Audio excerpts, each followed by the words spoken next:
Hello everyone, welcome back to another flight review. So this time I made a short stay in Ballina and afterwards I made my way back to Sydney.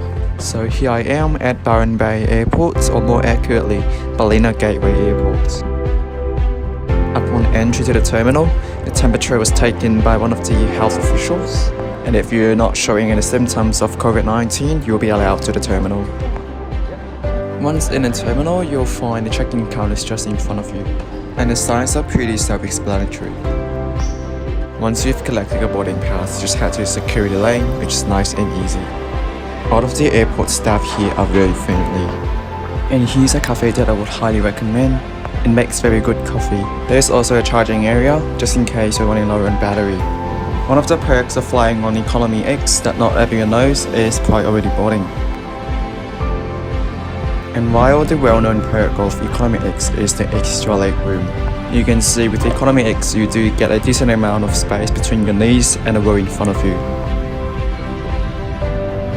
You will definitely benefit from the seat if you plan to stretch out a little during the flight or finish some work on your laptop. And on today's flight from Ballina, the front and rear stairs were being used. Soon, we're ready for pushback and departure. Now let's enjoy the startup.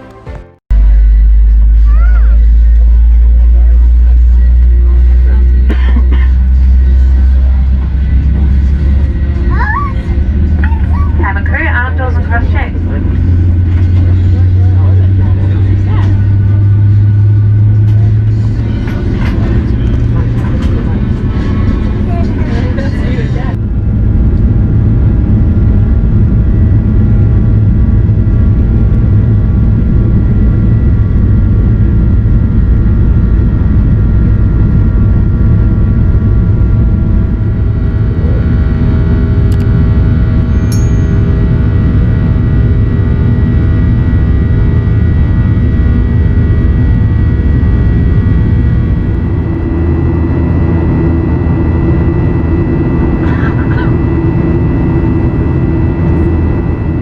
Virgin Australia 737 also features the Sky interior, which is a newer and roomier version of the 737.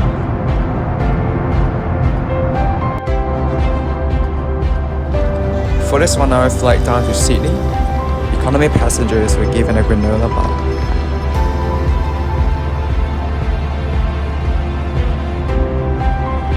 To make sure you don't get too bored and open the cabin door to get some fresh air, the Virgin Entertainment app continues to work. So that means you'll be able to stream movies, TV dramas and podcasts in the app during the flight.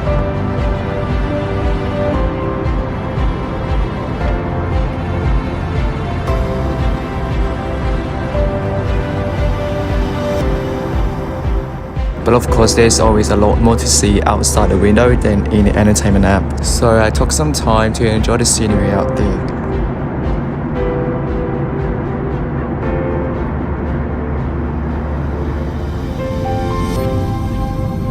Without me knowing, we're already approaching Sydney. This is my first time in a while flying with Virgin Australia. And although they're struggling financially, the spirit is still there. As someone who flies with Qantas most of the time, I've gotta say I'm surprised by how happy the crew are and how much they love their job. You can see them always putting a big smile on their face. This is one of the most important things that can make a dull journey become colourful. And I truly embrace the Virgin culture. I do hope the new owner of Virgin Australia would cherish the company and steer the airline into the correct direction. So this will be the end of this flight review. I do hope that you have enjoyed the video. If you haven't already, do like the video and subscribe to the channel. This will be a huge support for me. Thanks for watching the flight review, and I'll leave you to enjoy the landing.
Seatbelt sign is switched off to avoid gathering in the aisle. Disembarkation will happen row by row, so please stay seated until your row is ready to disembark. Take care when you open the lockers above and make sure you have everything with you before you leave. We'll be leaving today through the forward door and we will be refuelling. If they are close by, you can now use your handheld devices with flight mode turned off. Smoking and the use of electronic cigarettes is not allowed throughout the